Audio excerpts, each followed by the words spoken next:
খেপা শাশুড়ির বাড়ি বেড়াতে চলে গেছে। আর শাশুড়ির বাড়ি যখন বেড়াতে গেছে, শাশুড়ি একবারে গরম আনাসা জামাইকে বানিয়ে আর কেটা কেটা গরম গরম টমকা বানিয়ে বানিয়ে দিয়ে দেয়।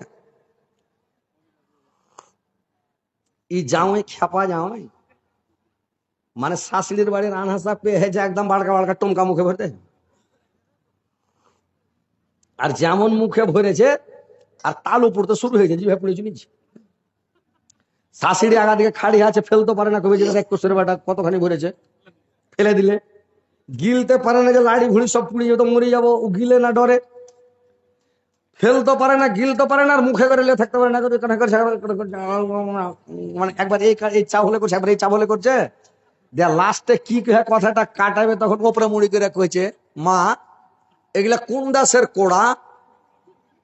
তোমার শাশুড়ি কয়েছে এগুলা তালু পুরার দেশের কোড়া, মানে শাশুড়ি বুঝালে হে জামাই এখন তালু পুড়ছে। দেখ কয়েছে এগুলা তালু পুরার দেশের কোড়া।